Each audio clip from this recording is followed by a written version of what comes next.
Trump announcing sweeping new reciprocal tariff rates, soon to take effect across the globe, now announcing August 7th at midnight for those tariffs to kick in.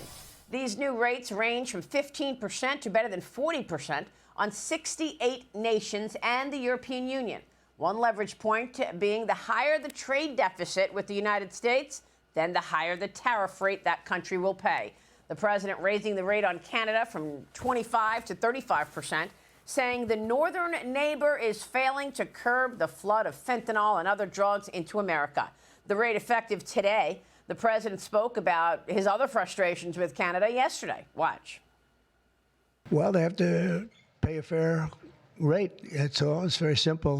They have been charging very, very high tariffs to our farmers, some over 200%.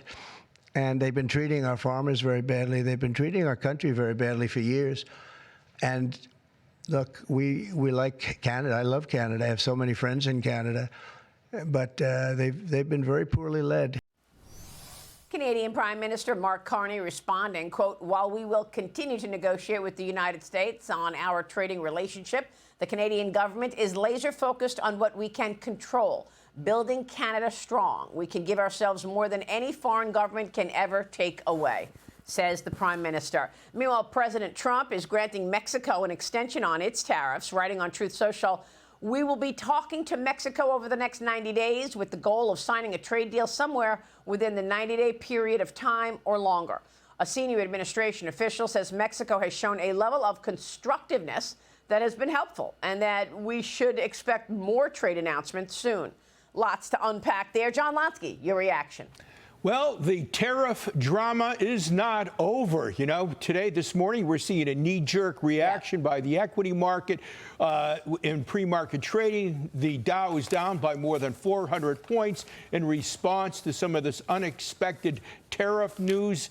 Markets are not happy with heightened uncertainty. But if the recent past is of any guide, we're going to see the market more than fully recover at some point in the near term. I mean, the market sometimes forgets that Trump is using these outsized tariff moves in order to improve his negotiating power. And over time, I think we tend to normalize and we end up with tariffs that can easily be absorbed by the U.S. economy. Yeah, great point. We got to get to big tech's $400 billion AI spending spree later in the show. And of course, all those earnings like Apple. iPhone sales blowing past expectations. But, Chris, I got to get your take on the other major story, and that is the John Durham annex is now officially declassified. Something CIA Director John Ratcliffe told me was coming on Sunday. And these documents point to Hillary Clinton as the key voice signing off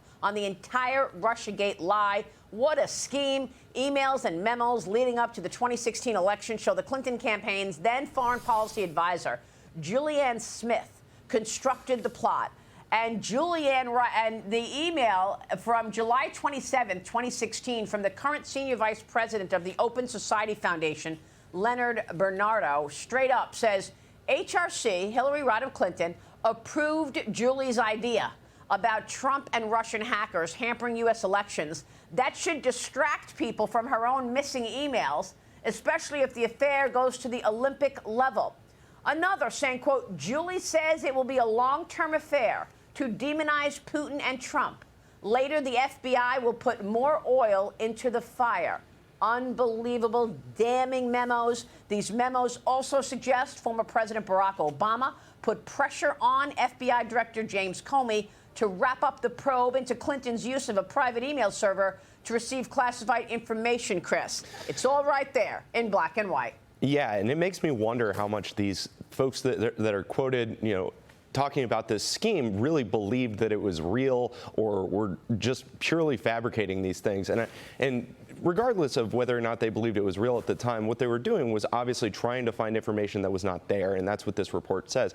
And that is, again, why President Trump continues to see the support from the American people, despite any kind of differences they have with him on economics or trade policy or anything like that. They just feel like there are schemes like this to go after him, and that creates an implicit belief that there is a scheme to take him out for a reason, and they believe that he's fighting on their behalf and that these folks are coming for him in any way possible, making up as many reasons why he shouldn't be president as possible. And eventually they stop listening to those reasons. The Russia scandal is a great example of that exact dynamic. Yeah, later on I want to talk about the conspiracy here, because when I spoke with John Ratcliffe, CIA director, on Sunday, he basically suggested that the conspiracy is still going on because they're still lying about it. Right. And so if the conspiracy is going on, this 5-year statute of limitations that everyone thought was in place does not apply. We're going to talk about that.